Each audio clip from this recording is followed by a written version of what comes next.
going to do the rant in the car today. This way we save some property in the house. I was going to do this last night. I was so fucking aggravated that I wanted to get it off my chest before I went to bed. But couldn't afford to wake the kids up. Kids have the testing, the New Jersey Ask testing, so chances are I would have went fucking crazy. And who knows what else. But let's discuss Game 4. First of all, if you follow my sorry ass and my rants, I know the Nets pretty well. Been a Net fan for over 30 years. And don't miss a game. If I do miss a game, I watch the whole replay, even when they lose. I know the Nets pretty well. I told you at the start of the series that we will split in Toronto and we'll split at home. So you say, why the hell are you getting upset, Bob?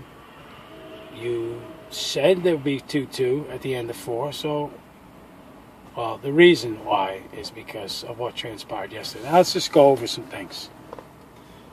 First of all, you come out the gate and you're absolutely pathetic. The worst possible start you can have. But then, you know, in my opinion, you never want to get off to a bad start. But because of how badly we played, we're down 17.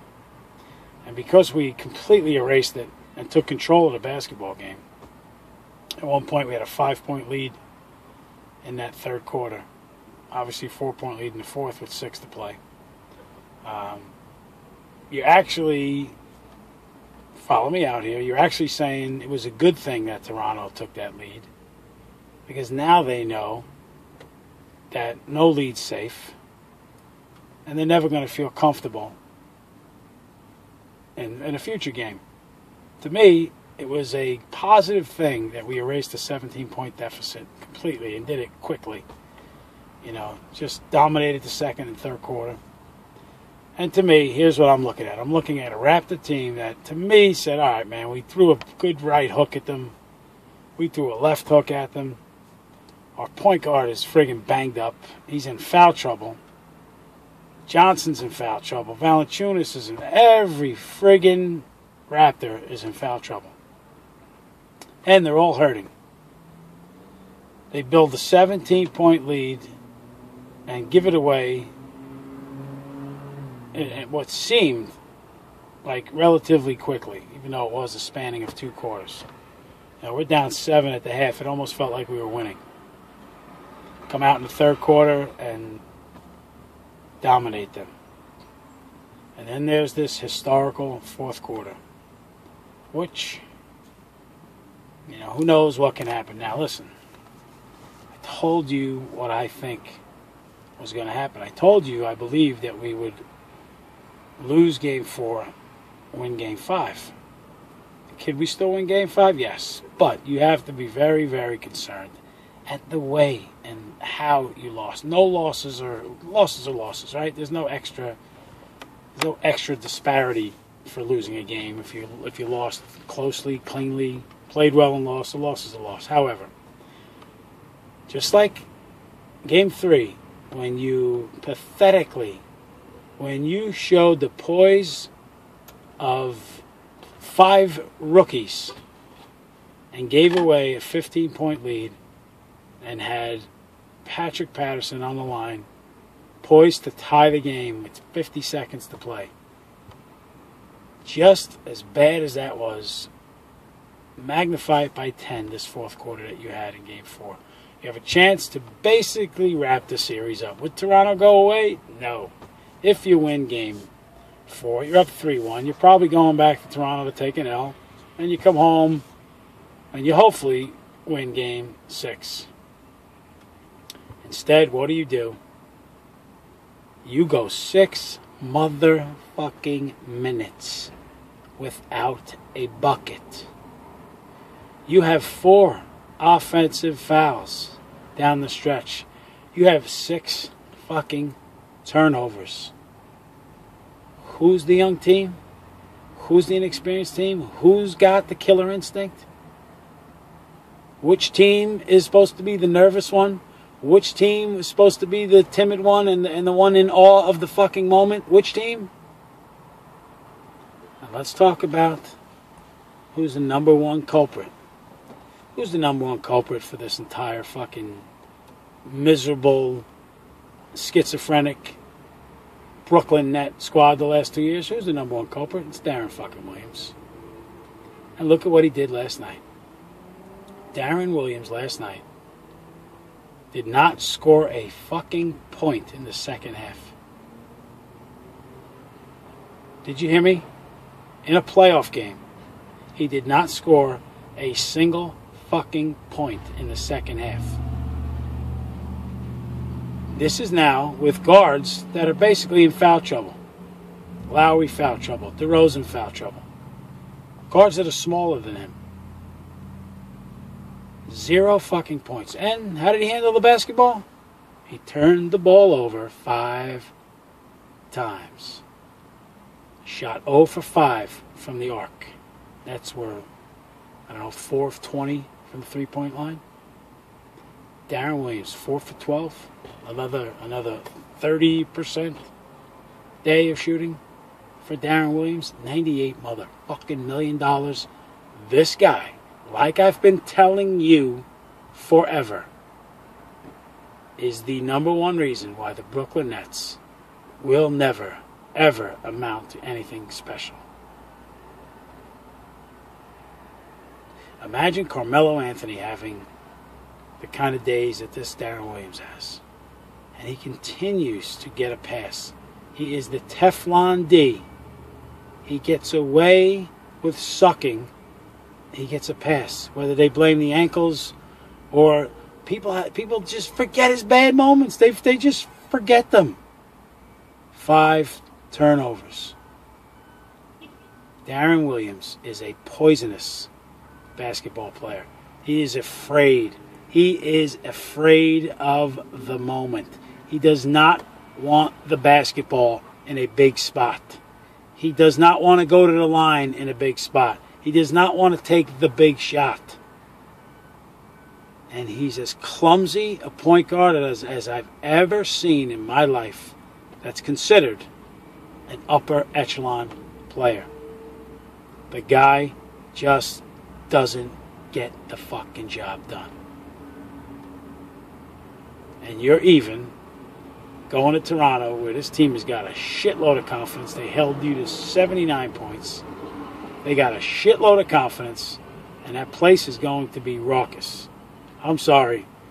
Brooklyn doesn't even match up, even remotely. The Brooklyn crowd doesn't match up to what's going to happen in Toronto. Now, I'm not getting on Brooklyn fans, because really, the team fucking sucked for the first quarter. They came out shitty. So you really didn't have a lot to go by. But I'm sorry. The atmosphere in that building, I'm a Net fan for 30 years. I've been to the Meadowlands, where you could fucking read a book, study for an SAT exam during the regular season. But in the playoffs, that friggin' Brendan Byrne Arena, Continental Airlines Arena, was pretty raucous in the days of Drazen Petrovic, Jason Kidd. That place got into it.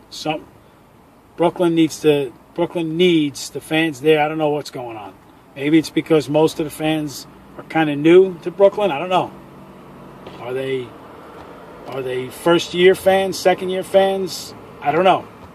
Are they fair weather? I don't know. But if you took, in my opinion, if you took a survey of the 16 programs, the 16 teams that are in the postseason, I'm going to have to say that I think, in terms of crowd and noise, Brooklyn's got to be at the bottom. I mean, they don't compare to Oklahoma City, San Antonio, Dallas, Memphis, Toronto. You know, maybe higher than Atlanta, because Atlanta's brutal. Definitely higher than Atlanta. But something missing. Something missing from the audience at the Barclays Center. Now, going back to Toronto, to a place that's absolutely going to be crazy. Got to give some props to Dwayne Casey, too. Dwayne Casey's game plan was, we're going to treat Joe Johnson like Michael Jordan, like LeBron James. We're going to force him to make the pass. And Joe Johnson took 7 shots, had 7 points. Your best player, who was averaging 24 in the series, scored 7. Can't happen. Sean Livingston, we all love him. You know, we love Sean Livingston for his story, for what he brings, for his humility, for his professionalism, for his knack to make a big steal or a big defensive play. He has played worse than Darren Williams, if that's imaginable. Sean Livingston was a 100% horror show. There wasn't one good thing he did yesterday. He did everything bad. He missed a couple easy shots. He had 5 turnovers in the game. A couple of dumb fouls. He's having trouble with fouling the jump shooter. Sean Livingston was a disaster. Interesting rotational decisions for Jay Kidd. You know, Mirza, up until the point of yesterday, was really non-existent in the series, and then he had a nice spurt. Got taken out of the game. Tim Capstraw, give him credit, had made this. He said, you know, we're going to probably see Mirza again because he did a lot of nice things, but we didn't see him again. You know, Kirilenko did some nice things, did some active stuff. When we were in this drought in the fourth quarter with the ridiculous offensive turnovers, I thought there would be a potential to see Marcus Thornton. Now, I know Thornton's been horrific as well. Games 1 through 3, non-existent. But we know how he is. He's, you know, from night to night, I mean, that guy could fill it up. I thought maybe there was a chance to throw him in the fourth quarter when we were just struggling to do anything. Very disheartening. I don't know what to make of Garnett.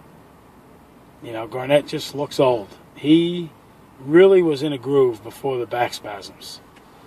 He's more like he was in the beginning of the season right now. He's just not himself. He just doesn't, I mean, he's not getting it done. You know, Plumlee, you know, what are you doing? We asked Plumlee to just do what he does. But he's an offensive liability when we're trying to get a set. I thought Blatch, interesting, 1 for 5, bad numbers, of course, but he did have 7 boards. He was doing some active things.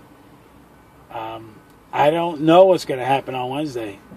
Of course, you know, if you follow me, then I predicted we'd win Game 5, but that's not thinking that we'd blow a 15-point lead in Game 3 and have to survive for our dear life.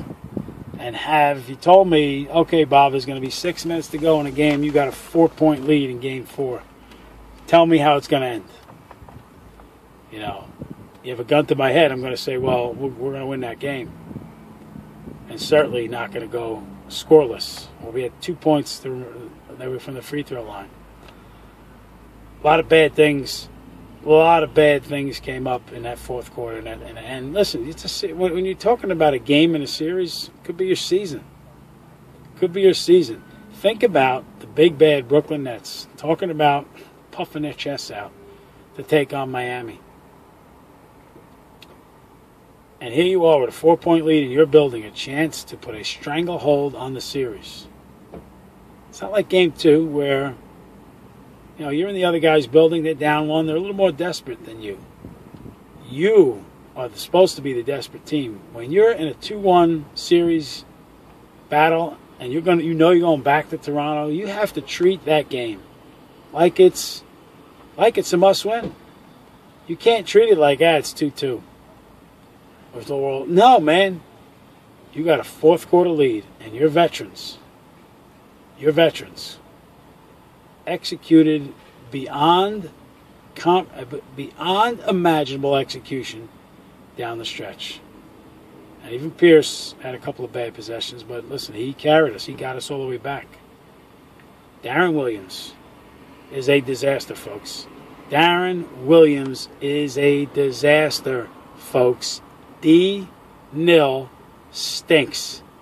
D-Nill is not an elite player. In fact, D-Nill, At times, he's not even a good player. He was an awful player yesterday. Awful player. And 2 games he's been awful, 2 losses. 2 games he's been good, 2 wins. Although, even the game he was good, game 3, he almost single-handedly coughed it up with his ridiculous turnovers and his free throws in a big spot. Where do you turn? What do you say? Listen. This was supposed to be a 3-1 lead. It's supposed to be going to Toronto with like, hey, let's get this thing at it. Let's get this done. This way we can rest up for Miami. What does it become? Now it becomes a situation where, in my opinion, folks, I do not believe that the Nets can win a Game 7. Do not believe it. So my, obviously, opinion is you have to win in Toronto to go back and close it out in Brooklyn. I do not believe that the Nets will win a Game 7. And even if you do, you have to start wondering. Miami can close out Charlotte. I don't know if it's tonight or tomorrow. Hopefully Charlotte gives them a little bit of a game or two. Maybe they extend it. But Miami, you know, they may go on vacation. They may go to the Bahamas. They may send their players, hey, listen, go away with your families for 3-4 days. Come back, net series, even if it doesn't. What is it? I mean, what have you done in these last 2 games? What have you done?